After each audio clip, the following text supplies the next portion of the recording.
So thank you all. Thanks for joining us here. Very good evening to everyone.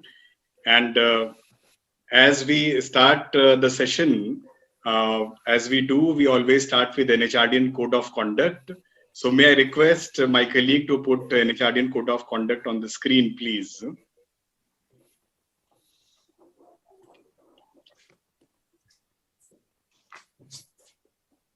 I will always strive to meet the highest evolving standards of competence in the profession and add value to organizational success. I will deal with all stakeholders with utmost integrity and create an environment of trust, leading to ethical success of my organization. I will ensure that I'm always reliable and consistent in all my actions by accepting responsibility for my decisions and actions, thereby creating credibility for my profession and myself. I will be objective in all my actions and decisions and foster fairness with firmness. I will conduct myself in a way that facilitates growth and development of all those I am responsible for. I will strive to be a role model for all others and champion exemplary practice of the HR profession. I will respect the rights of privacy. I will not use my position for personal gains and ensure that there is no conflict of interest in what I do with any of my stakeholders. Thank you, everyone. With this, may I hand over the proceedings to Mr. Prem Singh, convener of NHRDN 23rd National Conference. Over to you, Mr. Singh, please.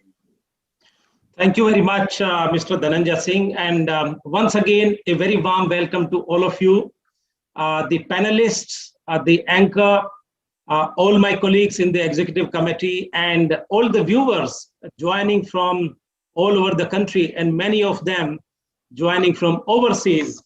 And I feel so happy to share with everyone that over 2,000 people have registered for this conference, which was much awaited, and they are going to be joining today and tomorrow. Friends, all of us know that 2020 has brought multitude of challenges of a very significant order. And as we start preparing for the revival of the businesses, HR will have a very strong role to play in making sure that the lessons that we have learned are put to the best use to take the organizations to the next level. Very important question comes for HR professionals. What is it that we must focus? What are the key priorities the business leaders expect from us? And who can be better people to answer some of these questions for us than the doyens of industry and the stalwarts of various business associations who have been there, done that, who have seen it all. So friends, it's my absolute pleasure to present to you a galaxy of speakers this evening. So let me introduce to you Mr. Rajiv Kaul, who is the former president of CII, ICC, All India Management Association, and chairman of NICO Engineering Services.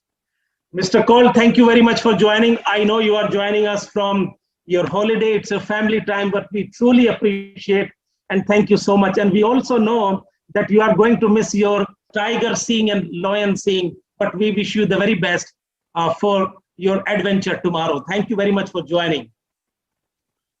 Our next speaker is Mr. Harshpati Ji Singhania, my own boss in JK organization. And Mr. Singhania, thank you very much. It's very rare that the HR people get to ask questions to their bosses. I get that chance today. I hope that is okay with you. So thank you very much for joining. So Mr. Singhania is currently the president of All India Management Association, former president of FICCI, and former president of International Chamber of Commerce. Thank you very much, sir, for joining this evening. We also have youth representing ASSOCHAM. because we wanted to make sure that it's a very inclusive forum, and therefore a very warm welcome to you, Mr. Vineet Agarwal, President of ASSOCHAM and the Managing Director of TCIL. Thank you very much, Mr. Agarwal. In order to do the anchoring, we have none other than the Founder Dean of ISB, Dr. Pramath Raj Sinha, and current Founder and Chairman of Harappa Education. Friends, it's our absolute delight to welcome all of the panelists and the anchor. And the format is, we would have a panel discussion, which would be moderated by Dr. Pramath Sinha. And the last 15 minutes, we are going to have some questions from the audience. My colleagues will be assisting Dr. Sinha for picking up some of the questions. You all can post your questions in the chat box. I would now again welcome the panelists and request Dr. Sinha to take the proceedings forward. Over to you, Dr. Sinha. All the very best. Thank you, Prem Singh ji, and thank you very much for the privilege of moderating such a galaxy of business leaders in this curtain raiser. I feel very privileged that I think NHRDN has also promoted me because I've spoken on many panels at NHRDN before, but for the first time I'm speaking at sort of the curtain raiser event. So meri bhi thodi tarakki ho gayi aaj. Thank you very much for inviting me. Obviously, we are represented here by three industry leaders who are not only representing the three major associations, but and in some ways four, because Harsh has done two of these, but are also heading significant business groups. And while they are representing these associations and they will speak for all of Indian business, I have asked them if they would tell us their own journeys and their own stories and the story of their own businesses through this pandemic. And then, of course, we can open it up and talk about in general about what's happening across the country and what implications it has for HR professionals and leaders. So I noticed that Prem did not classify Rajiv ji, Harsh and me in the youth category, but theek hai, we'll let Vineet carry that, carry the accolades from on that side. But may I ask, therefore, to start with the age and wisdom of Shri Rajiv Kaul ji, and ask you, Rajiv, if you can tell us in your own businesses, what have been some of the disruptions that you have seen in the last 1 year? And how have you had to deal with them? How have you successfully dealt with them? What has been the role of HR? So before we move to see what is going to happen and what is to happen, I'm going to ask all three of you to just look back over the past 12 months and reflect a little bit and give us the specific stories of how you have faced challenges and also what opportunities came your way, which you are then able to capture or for the future. So Rajiv, over to you. You'll have to unmute, Rajiv. Thank you so much. Thank you, Dr. Sinha, and many thanks to the organization and my dear friend Dwarkanath and the new friends Prem Singh and many others for involving me on this. And just like you were promoted, Dr. Sinha, I've been, because I think in the program it's showing me as Dr. Rajiv Kaul. So obviously, you know, this organization is competent enough to honorary doctorate de diya aapko PhD, and many thanks for that. But coming to your specific question to me, see, in our group we have two main businesses. One is theme parks or amusement parks, as they're commonly known, and the other is engineering services. And in both of them, actually, this was a thing like this was not anticipated, right? And quite clearly, the amusement park being part of the tourism and leisure industry and entertainment industry was impacted hugely. To begin with, going back into February, when the talk started intensifying in India, and right up to 22nd March, where we had to absolutely shut down. There was a full lockdown. So our revenues came to zero. I mean, absolute zero. No footfall, nothing. No entrance tickets, no restaurants, no nothing. All right. And it was absolutely traumatic. And Dr. Sinha, being a listed company, we have to at every board meeting present a risk register where we analyze our business and keep updating it and analyze what are our risks. You have very high risks, you have high risks, you have medium risks, you have low risks. And not once did we think of pandemic as a risk, not once. And actually, in reality, it's been our biggest risk. We've thought of cyclones, we've thought of earthquakes, etc., which are high risks. But this is an extremely, extremely high risk. And we learned that the hard way, as perhaps maybe 99% of other businesses in India. But very few businesses actually had zero revenues. Even hotels, very soon they were asked to, take people with COVID, etc., etc. So they had some revenues coming in.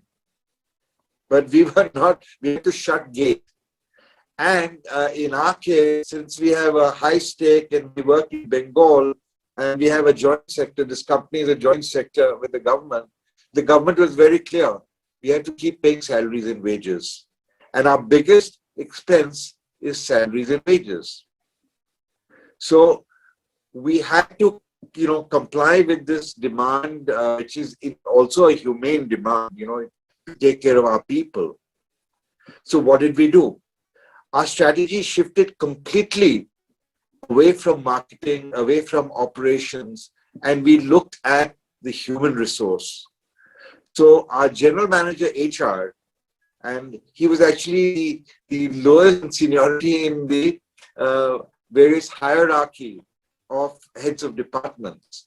Actually, he became the senior most. He was talking to the MD all the time. He was talking to the promoter all the time as to what do we do? How do we take care of people? How do we reduce expenses, right? At that immediate stage. And effectively, he came up with brilliant strategies, right? And I won't go into them because there's a shortage of time. But certainly, we have got rid of a lot of the fat. When you're a 30-year-old business and you're doing well, making profits, you get a lot of fat coming in everywhere. And for example, we were used to having people retired. We were very comfortable in giving them 3-year extensions, 2-year extensions, not really applying our mind as to really is it necessary or not. So we were able to, cut out the fat and reduce some costs immediately. Then in the longer term, of course, we're looking at skilling as multitasking and skilling required for multitasking going ahead. But coming to that, I think HR head and colleagues, they actually drove the strategy for a very, very long time. And when we opened only on 15th October, which is more than 7 months, right? After paying 80% salaries and wages with zero income, we were financially much, much weaker. But okay, we survived. And the survival was driven to a large extent by our HR head and his colleagues, of course, along with the MD and the promoters, etc., and other directors. But going ahead, would you like me to talk about going ahead later on? Yes, maybe, Rajiv, we can come back to that if you don't mind. But this was a dramatic story. Right. And so these were the lessons. We weren't completely prepared. Our whole board would apply our mind to risks. We didn't think of the pandemic. Forget pandemic. We didn't even think of, a pandemic. where we'd be closed for health reasons for 1 or 2 weeks, let alone, 8 months.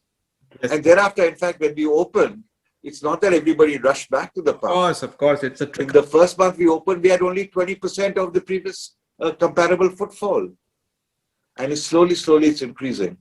But it's a tough process. Let me tell you, it's a tough process, but a great learning.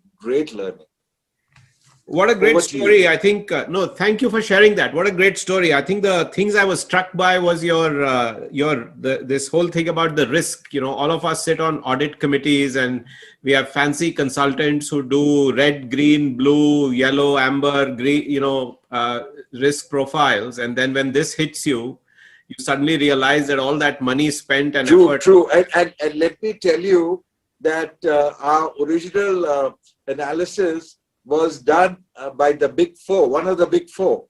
And, I have the highest regard for all the big four, right? But they sat with us and, none of us thought about that. And forget the big four. We have a full board. We have 6 independent directors. We have our own people who know the business. For 30 years, we've been running the business. And I didn't think about it at all. And I've been the one who started the business. So, there's this whole theory about the black swan. But, the black swan is, of course, an unanticipated event. I believe that it's more a concept of the gray rhino, which people say is that, it's the gray rhino is always there, but we don't acknowledge it. It's a little bit like the elephant in the room. And I think we all got shamed by this event. But again, the zero revenue resonates. I did a startup which we started in October last year. And for the first time in my life, we had 2 successive months, only 2, thankfully, of completely zero revenues. And I was telling people that I've never run anything where for 2 full months, there's zero, not a single naya paisa. But anyway, the good story is the HR story, which I think has relevance to this conference, which is, to me, the HR became the chief strategy officer and the chief executive in a way for that period of time. And that's another great part to that story. Harsh, over to you and to see if you have something to match that dramatic story that Rajiv shared with us. I'm sure you do. I can never match what Rajiv does and says, and he's my senior. But I'll tell you that I agree with Rajiv that actually nobody, frankly, almost nobody ever saw this happening. So we're all in the same boat, except people perhaps who read Bill Gates' prophecies very carefully, which then went viral. I don't know when they were made, but nonetheless, I did not read them. So this disrupted everything. And as you know, we are a multi-business group, and it came as a shock, surprise for everybody. But I think, the interesting thing is you asked as to, examples of disruption, how did we deal with it? I think what happened was that we started across businesses grouping up digitally. So we had Zoom calls like this, and we started doing this virtually on a daily basis. And the interesting part is this is where HR actually stepped up.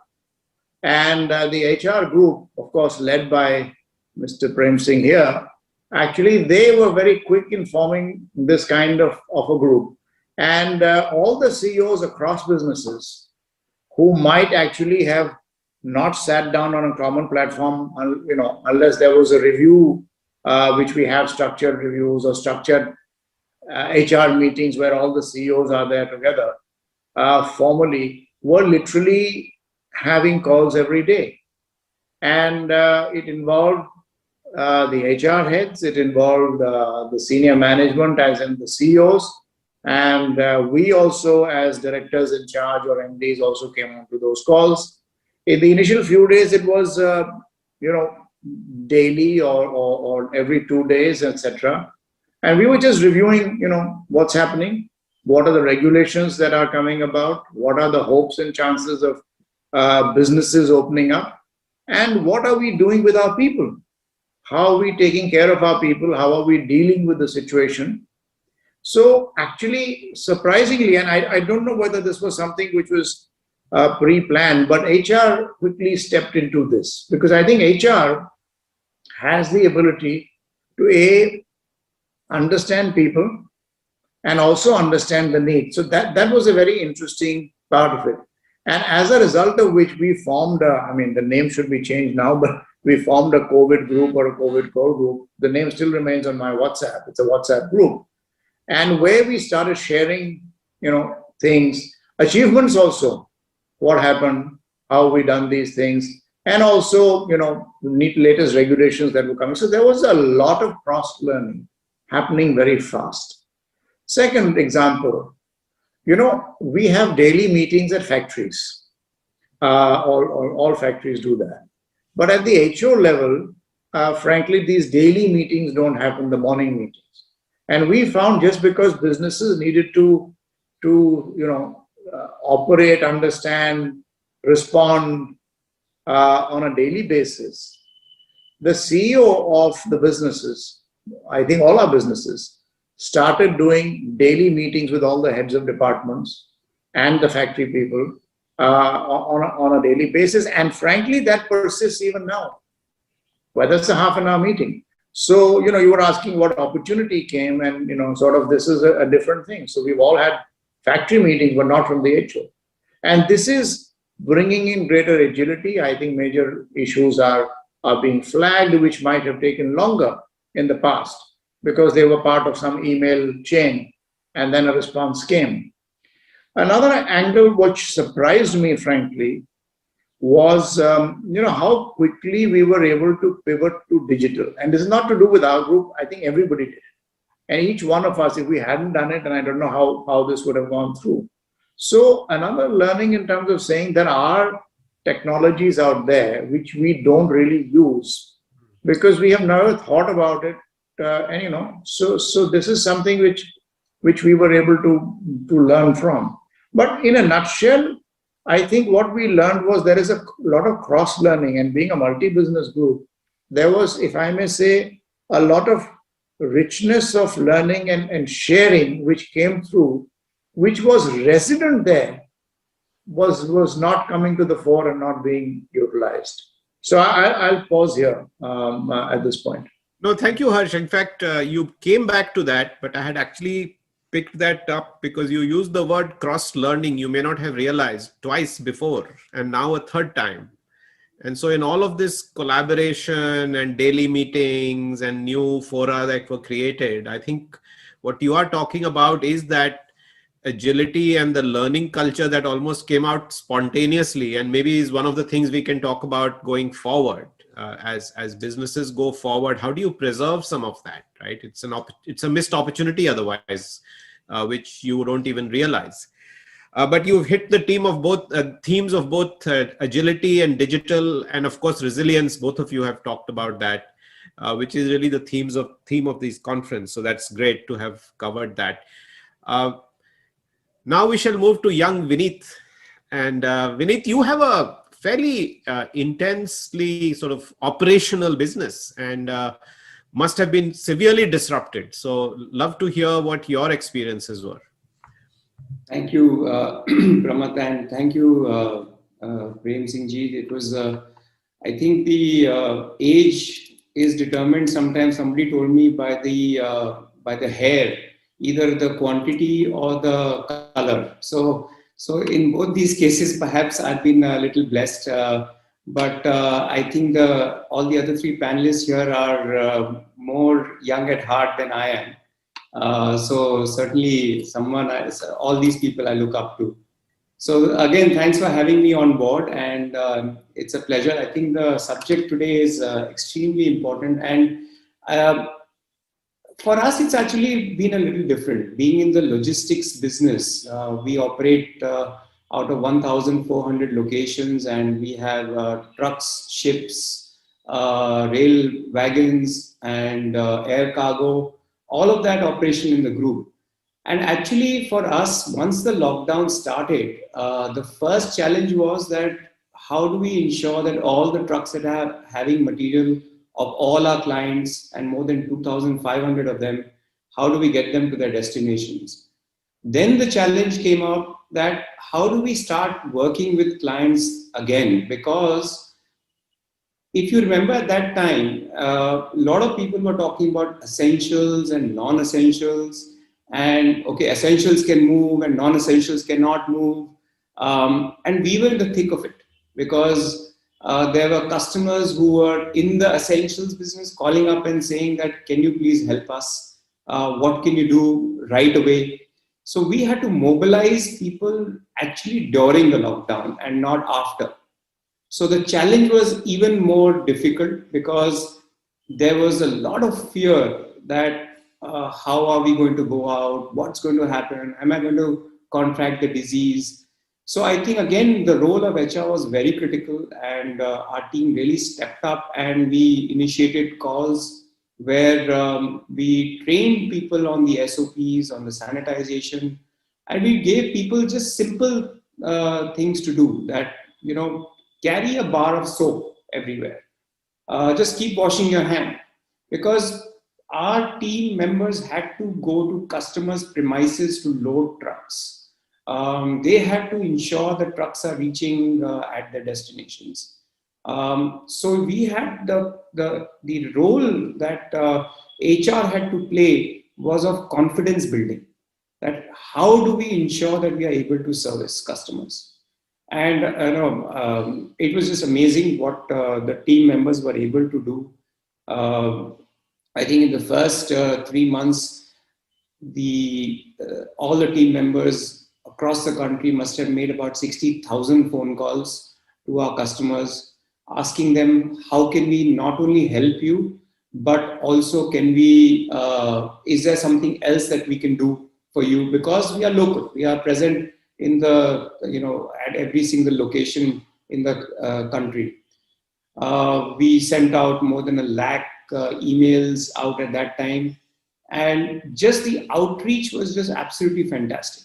And clearly HR showed the way here, because they had to communicate to our team members, they had to build the SOPs, they had to train people on those SOPs. Remember, these trucks are also coming to our warehouses. There are people coming there, so we had to sanitize the trucks. The amount of stuff that we have recorded in terms of the work happened, and I'm sure it happened with almost every organization, is phenomenal. So I think the experience, and not whatever Rajiv said, whatever Harsh said in terms of the Black Swan event, I think nobody anticipated it, but more importantly, I think we were able to wake up and react very quickly to whatever was happening. That is a function of how well HR was synchronized with the company. So I'll pause here. Thanks. No, I think, thank you, Vineet. That was again a very new angle that you brought about the confidence building part. We kind of just assumed that, and I think Harsh also mentioned the empathy and the and Rajiv mentioned the compassion. But I think all of us, at least in my small outfits, I saw that HR was had to make tremendous effort to look after the well-being. Many people were actually getting affected with COVID, right? And fortunately, in my case, nobody lost a life. We didn't lose a life, but several people lost the lives of their close, blood relatives, and one had to be there to support them. So it's also been a very traumatic time for employees, and HR has played a very critical role, I think, in all our companies. Well, thank you all for sharing that and your stories. And maybe we can then switch gears to look forward. And Harsh, I thought I'll come to you first rather than use the same sequence. I noticed that you took over AIMA during this time. And it's almost like you assumed a big new role. And do you see any, since you took over this organization and you see so many businesses there, is there any read from there as to how people are thinking about the future and what might HR do there, what role they might play there? It must be very different from the time you took over in the earlier role at FICCI. So it's a good contrast to hear from you about that. Yeah, you bet. But I think that's a very interesting question, Pramod, because Yes, I mean, I again would say that the first thing is I am myself pleasantly surprised as to how quickly an organization like AIMA switched over to digital. I mean, all the chambers and associations and all our companies have done so, but having, if I may share on this call, having the insight of also still being involved with FICCI somewhat and all of that.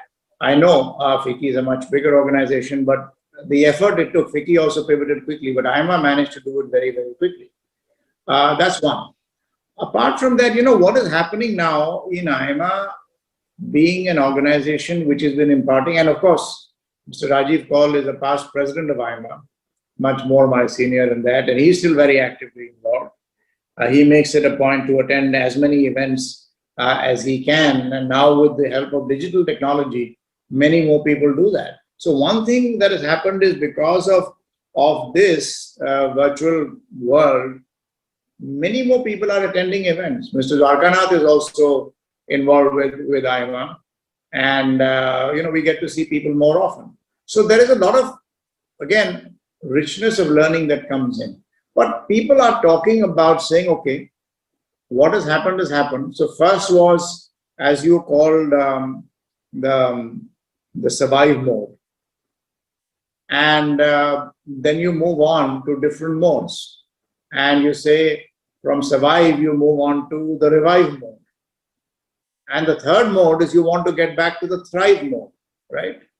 So survive, revive, and thrive. So survive we have. I think most companies are in the process of or on the midst of the revive mode. And now we really want to go to the thrive mode. So if we look at it this way, I think one key point which will come out, and this is where HR has to help organizations, and they are doing so, is we need to re-architect organizations. The structure we had yesterday in terms of being more hierarchical. Yes, there were matrix organizations, before as well, but we will need to re-look at how do we re-architect organizations. How can we have people working in different ways? Work from home is just one example, but work from anywhere. So let's even take it away from work from home. And therefore, location doesn't really matter where a person is sited. Yesterday the paradigm was, but this is a very important function, the procurement function, it has to be at the head office. Now it doesn't really matter where your head of procurement, I'm just using an example, sits. And therefore, the re-architecting the organization is going to be an important part of and this, I hear this a lot talking to different people. Along with this is really the themes of the conference, the agility, the resilience that comes in with that. Because you can't just do a re-architecture, but organizations have to become much more responsive and to be able to respond to uncertainties and also to be able to steal a march ahead competitively. So they have to be there. They have to be digitally connected. That is a given. Without that, it's not going to happen. Nothing is going to happen. But when you start doing all this kind of decentralized working, you also need to trust people more. And you can't be monitoring and proctoring them all the time. So when you do that, it again means that your architecture has to have that trust factor on the one hand as the human side. But on the other hand, you're running a business organization, there have to be checks and balances. So this all feeds in a way into each other, and therefore I come back saying that it is really the issue of how we organize ourselves. You have to empower more people. You have to allow people to take more decentralized decisions. But along with that then comes in the need that we need to be very clear in communication about what are the goals, what do you expect of those people. So I think we are going to see HR was always important. But I think the importance of HR and the criticality of this function has come and will rise even more above the surface than what it was just seen as a support function. I think Rajiv talked about it, Vineet talked about it, saying how HR actually became the engine or became a driver. And so far, it was just a support function. Excellent points. I like your re-architecting the organization. I mean, there's along with the revival, you are saying there's a re-architecting role for HR. So that's very powerful. And maybe I'll come back to you. And of course, then as you decentralize and de-architect and people work from anywhere and so on, how do you create that glue of trust, which we are so used to having face to face? And jab tak mile nahi to, how do I know ki trust kar sakte hain ki nahi? So I think that's going to be a thing to overcome, and HR, you're right, is going to play a very important role in making that. I'm going to come back to all of you for one rapid fire question in the end, but I'm alerting you now because we may soon run out of time, which is, if you had to ask the HR professionals listening in, you had to ask them to learn one new thing. I come from an education background, so I'm sorry, I'm going to push the agenda, but also these conferences are meant for learning. If you had to ask them to learn one new thing going forward, what would you say, Harsh? And I'll come back and I'll ask all of you. But before that, let me go back to Rajiv. And Rajiv, going forward, if you take the story of your businesses and how you are seeing businesses respond in terms of this revival and thrival, if I can use the word thrive in the future, what is your take on what's going to happen? I should also mention that there's a question from the audience. Dr. TV Rao wanted to know a little bit more. How did HR help in the survival part of your crisis that you were starting to tell, but you held back in the interest of time? But maybe some more texture would help on that also. So anyway, those are the kinds of questions I would like to pose to you. Details of some of the roles played by HR in that crisis, as also going forward, what do you see? You have to unmute, Rajiv. If I may begin by touching, I think, Mr. Rao's question or commenting on that. You see, suddenly it was only people we had left. I mean, there was no revenue, there was no marketing, nothing. So what do we do? And the biggest expense in a theme park, in any case, is people. Right? So that's our number one cost factor. So how do we manage that cost factor? So we straight away called the HR head. We had brainstorming with them what to do. The immediate was that we have to get a buy-in from all our union leaders, all our management. So for management, okay, it's a lot easier to meet everybody. We can have a lot of Zoom meetings, etc., which we did. But for HR heads who were living in different parts of the city, etc., we had to get them together, call them in specially, arrange cars and transport, and we had to communicate, because when there's a crisis, what you have to do is communicate more and more and more. And then we asked them for ideas. How can we do it? Cash is going to be king. We have to survive. So for that, they came up. They said, listen, we don't have to come to the park now. It's closed, locked down. So you can take away our conveyance. Now, conveyance is only whatever, 5-6% of the total CTC. But okay, it's a saving. Then they said, listen, we are not going to go on leave. So you can remove our LTA. So LTA is another couple of percent every year. So, we took that away. And these ideas came from the union, from our HR chief, through communications. I mean, that's very much part of the strategy, because the strategy was, as the conference says, to survive and then revive. We've survived, okay? Now we are reviving, and hopefully we will grow, because we've reduced our cost structure, our fixed costs. We've reduced, we've cut out the fat. And I gave the example of people, but there's a lot of fat in other things. Sure. Even on, say, things like power factor, we've said that we must improve our factor and bring it up now to, high 90s from a low 90s to save power cost. But coming to another aspect, which is, I think, very important for going forward, because that's what I think I need to talk about little bit, is again technology. We have to have and bring in technologies, right? So if you look at the theme park industry, what is in a good time, in a good period, of frustration for a customer? Queuing.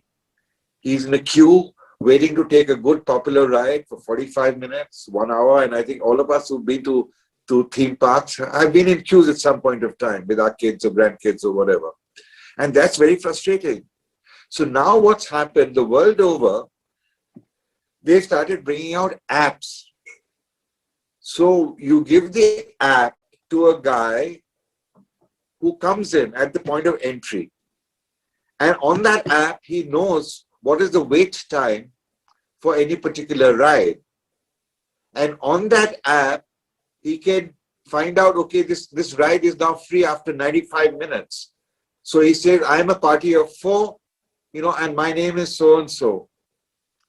So now these apps are available, and we are studying this to move forward so that, a year or two ahead, we can increase our customer satisfaction. And hopefully through that, we get less dissatisfaction, better word of mouth publicity, people saying that. So this is just one example. Another example, let me tell you, which will help in future reduction of cost and thereby strengthening the organization is, cash is all touch, right? And because the pandemic, when you give notes and take back and receive change, it's all, a chance of contamination or passing on a disease, right? You can do it the old-fashioned way by having, sanitizers at both ends of the cash counter. But we said, okay, let's go cashless. Okay, it'll take time. But today, out of our workforce of, I think, full-time employees, and all our cashiers are full-time, I think 15% are cashiers. So it's a very high cost structure. By going cashless, we'll save people. We will reduce chance of any infection being transmitted.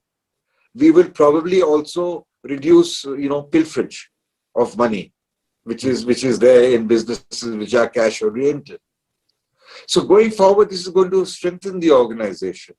And it's technologies which are giving a huge, in a way, leg up to achieve this in our theme park business. I mean, I've not gone into our engineering businesses, but we have many examples in engineering where, in fact, technology is even more widespread and even more helpful. And we've learned learned the benefits of technology much more in our engineering business. Here it's going forward, how are we going to use it? No, that's very powerful because I think this whole digitization and the use of technology to make it more convenient for the customer as well as to remove the cash from the equation seems very powerful. Vineet, I have to turn to you then to say, this whole logistics business must have changed, right? And going forward, and not just your business, but what do you see from where you sit as the biggest changes that are coming as we move from revive to thrive going forward? Several areas. I think the way that we are consuming today has changed. We are ordering online more and more, whether it is food or whether it is items of consumption. And there is a statistic that in China, the number of packages get delivered daily is about 120 million odd, which includes food as well. In India, that number is only about 10, 11 million. So the way that things are going to change in India from a logistics perspective is just going to be dramatic. In fact, to that extent that in China, there are homes that are being built without kitchens because most people are eating out, or they are just, ordering in, or maybe they'll have a refrigerator and heat something up. But it's changing the way that even infrastructure is getting created.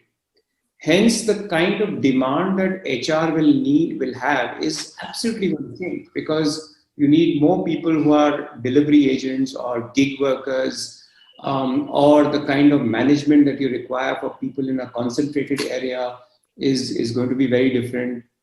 And the way that you're going to recruit is going to change. Today, and I'm assuming that you're going on a digital journey anyways. So if you're on a digital journey, perhaps when you're recruiting 2 accounts officers, you might be recruiting 1 analytics officer rather than 2 accounts officers, because everything is moving digitally anyways.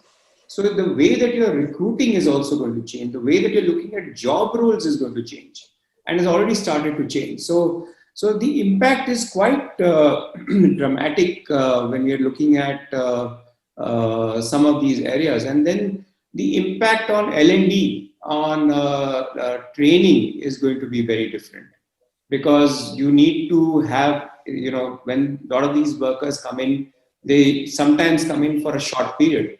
We run warehouses for online companies, online retailers, and when these online retailers have sales, as you know, the volumes go 3x, 4x. So we have to hire people in advance, train them, and then de-roster them. So how am I going to train 300, 400 people right away? So you have to use different training techniques, AR, VR, and lots of other ways, because that person should be able to go into a warehouse and find the right item. If you have ordered a shirt of size 40 in the color white and you get something else, you're just going to blow your top. So the inventory picking has to be perfect, and just perfect. So we operate these warehouses at 6 Sigma levels, because you have to ensure completeness of that service. So the entire training mechanism will change accordingly as well. So, there are hundreds of such examples related to our field, or generally, I think in many areas. Look at restaurants. Restaurants are used to be only places where you go and eat. Now, restaurants are also places where you can get food delivered to you, or restaurants are places where you can get food picked up as well. So the infrastructure around those restaurants have to change. They have to have a place available for this delivery mechanism. They have to have people trained to do that kind of packing. So it's fundamental changes that perhaps had started far before the pandemic, but a lot of them have been accelerated as well. That's quite dramatic, Vineet, and a very powerful growth story. Especially when you talk about the statistic of 10 million deliveries and going to like 12 times in China. That's massive headroom. So we all need to get into the food delivery business like everybody else is getting into, I think. But jokes apart, there's a serious question from Dr. GP Rao, and he's saying, what's your advice for integrating compassion and business? Integrating compassion and business at the leadership managerial level. Good to see. Harsh, if you want to go ahead. No, I think it's a very important question. But I can narrate my own sort of personal observation, if I may. Please. I think, any business success, we all know, is very closely linked to leadership. And I would believe that any leader, however hard, seemingly clinical, professional, use whatever word you want to use for decision making, is not going to succeed or does not succeed in the long run unless that person has some degree of empathy or compassion. Because at the end of the day, who are you leading? You are not leading plant and machinery. You are not leading a computer. You are leading human beings.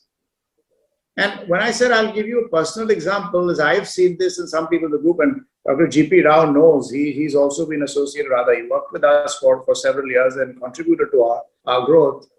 If I look back at my late chairman, Harishankarji Singhania, he was somebody who was a very, very hard taskmaster, very driven, also prone to, no excuses man. So he could really sort of blow his top. Rajiv knew him as well at short, on work situations. And Vinny's family also knew him well. But I used to see one thing which I would fairly honestly admit that what he could do, which I still can't do, is when he would get annoyed, he could, the next moment or the next hour, completely go back and pat the shoulder of the person that he got angry at to say, look, I didn't mean it that way, it's the job. So I think you can successfully combine leadership and compassion. But it's really, you have to be very transparent and you have to be true to yourself to say that it is not the person who is at fault, but it is the issue. And if you can divorce that, I suppose you could do it. I don't know if it makes sense, but that's that's very sound advice, and I think sage wisdom that don't focus on the person, focus on the work, and that's how you can be compassionate and be a hard taskmaster and a leader at the same time. Since we are kind of at the end of the hour, and I know that we have to let Rajiv go meet the lions, I would suggest that we do a tiger. Sorry, one piece of advice. If you had to give to the HR leaders who are listening in, from each one of you, that would be fantastic to cherry on the icing of this cake, of this panel. What would that be, given the context? Well, if I may start this, with your permission, please. Before answering this, let me just touch on AIMA, since you talked about AIMA, and since I think all the panelists, Vineet and Harsh and I, are very passionate about AIMA. AIMA is an organization which all of us, and particularly its CEO, Rekha Sethi, was so worried, when the lockdown came. And it's amazing because the same organization with the same people is being generating, similar levels of surpluses by just, in a way, reinventing the organization, changing the approach, cutting out the fat. And a lot of fat gets cut out in any case, because when you're meeting virtually, you save on hotel costs, travel costs, and many other related costs. But it just proves when you have a good leader, right? And in that, AIMA had not that I'm promoting Rekha Sethi, but, there's been a good leader in Rekha Sethi in AIMA, and good leadership like Harsh and before him, Sanjay, etc., Sanjay Kiloskar, who were there. They were able to, give Rekha that freedom to change and the leadership to go ahead to make an organization which could have been shattered into an even more vibrant organization. Okay, but that's so much for AIMA. I mean, how they've reoriented themselves by changing their business model to a large extent.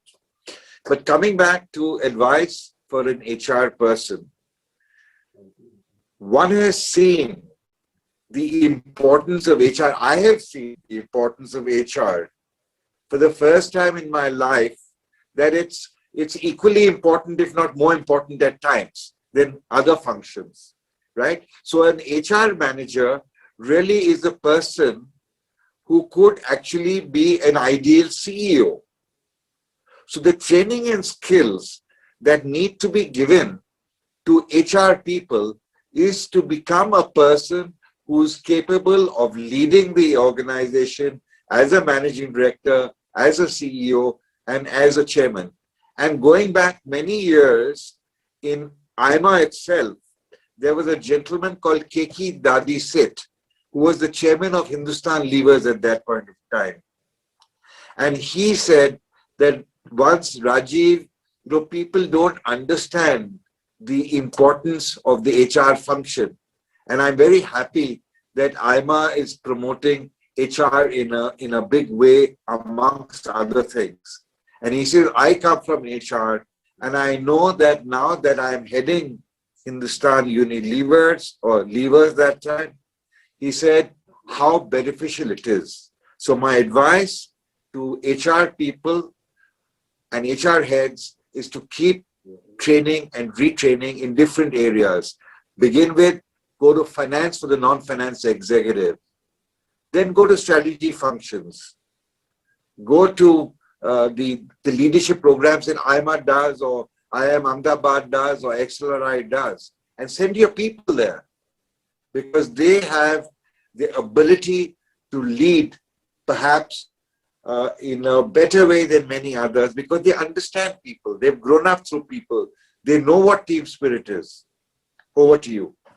Rajiv, thank you. Thank I think you. you made many people's days, or I guess everybody's day who is on this call right now. And it's perfect agenda for the National HRD Network. Harsh, Vineet, who would like to go first? I think I would just like to add a question that is a last minute question from Payal Banerjee. What is your thought on the role of L&D, learning and development, in supporting this transformation? I think, Vineet, you already referred to that. So maybe you can also take that when we do this rapid fire advice to HR professional. Harsh, would you like to go next, and we'll let Vineet have the last word? Yeah, okay. I think Vineet is the president right now. We are all ex-presidents, so he has the last word. By the way, actually, Vineet leads the Young Leaders Forum at AIMA. So he's actually the champion there. I should have mentioned that. No, so one advice is this, really, that I keep going back to my original thought of, re-architecting the organization or re-looking at the organization design. And I think where HR people would have to help is not just make that redesign the organization, but help senior management to understand the nuances and how and why. Because actually, senior management, many of us, or most of us, still are, because we are used to, with experience, working in a particular manner. So we are partly tunnel vision. So this is where they can bring in a different perspective to say, look, we need to reorganize it. So they have a very critical role in convincing senior management to work on this organization. Along with that, it is very important for them, having gone there, to help the next level of the junior management to reskill. Because if this organization has to then deliver, you just can't have a design. But if it has to deliver, then there is going to be massive reskilling, upskilling, which was mentioned by both the panelists here. That is required. And I think that is what I would say, that's what HR will have to do. So to summarize, also something which partly relates to that question of learning and development. So that reskilling part is very crucial in the learning and development. And in a way, to say that we need to get HR people to partner in a new business model, not respond to saying, this is my business model, go out and staff this correctly, or just come up with training programs. They need to be a business partner. And yeah, that's what I would say. Thanks. No, thank you. This re-architecting the new business model and their role in that, and then supporting that with the reskilling, unlearning, upskilling, and the L&D, very powerful idea. Thank you, Harsh. Vineet, over to you. Yes, so I'm going to take an example of what has happened specifically to tell what HR professionals should think about. So our value system of our organization is something by the acronym CORE, C-O-R-E, customer focus, ownership, responsiveness, and the last word, the most critical word, is empathy. The E stands for empathy. And what we decided, or rather, I don't think we decided, but during the pandemic, not even once it came to our mind that we have to cut anyone's salary, we have to lay off anyone in the organization, and we have to continue to support people as we were, because even though there was uncertainty, the organization had done well in the last several decades. We have enough cash reserves, but people, the moment you cut their salary, they have EMIs, they have their expenses fixed, and they are going to lose that. They creates a lot of uncertainty and fear in people's mind.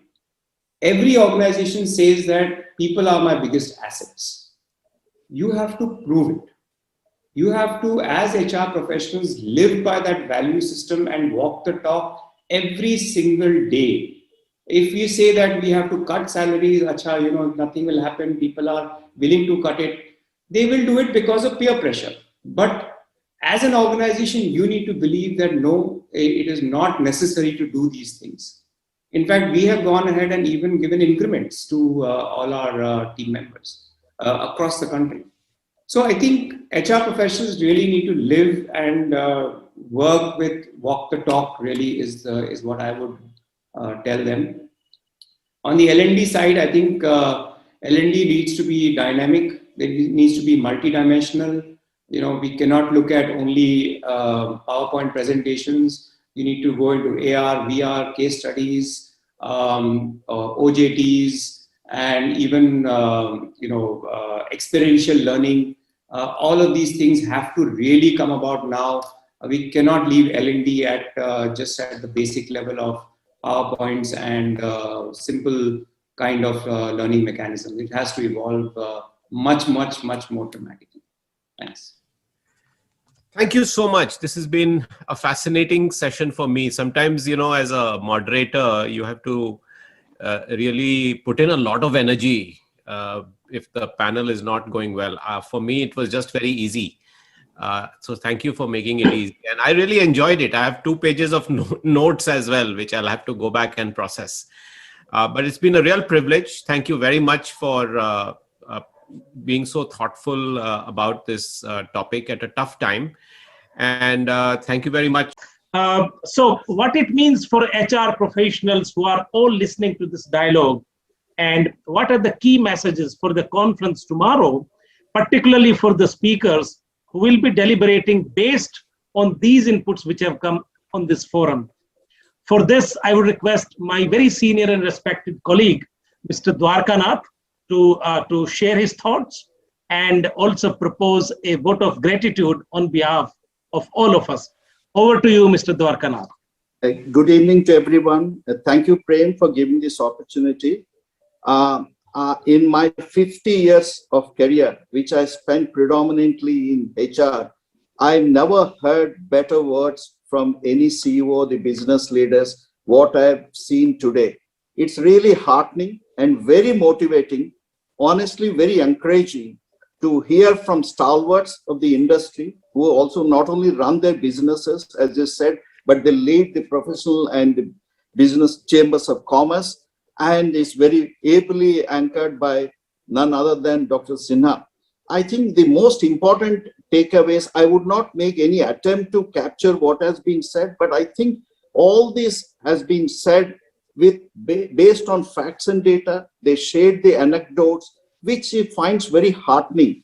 And I have to say, being involved with NHRD, and I also recognize the presence of the founder and the first president of NHRD, who started as Dr. T.V. Rao here. We will be also very happy, along with many other HR professionals, that what has been said today, ultimately, I have to say, HR has emerged as a strategic business partner. It is no longer just a support function, what is envisaged by many, including some business leaders and CEOs. But today, they have amply demonstrated during the pandemic. And as Mr. Sinha said, it doesn't stop there, but it moves forward. This is where HR can play a very significant and key role. I think some of the highlights, without repeating the same thing, it's very heartening to hear from Dr. Rajiv Kaul that people agenda is the strategic business agenda of the HR in last 1 year, which was never the case earlier. People's agenda always used to be at the bottom, and it's more on P&L and other things, which are also important. But shift has taken place, I think, and also Mr. Singhania's point of re-architecting the business models and bringing this cross-learnings and also the eliminate waste, which everybody has said. And Mr. Agarwal's focus on it is not just what you run, but how you run in the future is very important.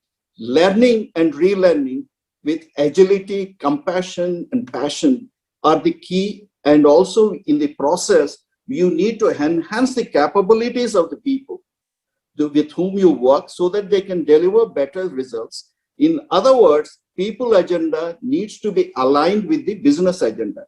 I just want to, and people have said the art of tough love, Ms. Singhania has alluded, which is very important. You need to be tough on issues, but at the same time, you can be soft on people. I mean, this is where the compassion comes in, managing the lives and livelihood, which has become the biggest challenge, yes, for the business, which has become a big challenge for the HR.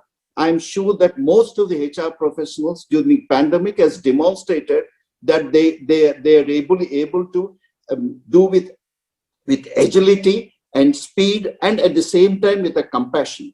Last but not least, the digital adaptation is important.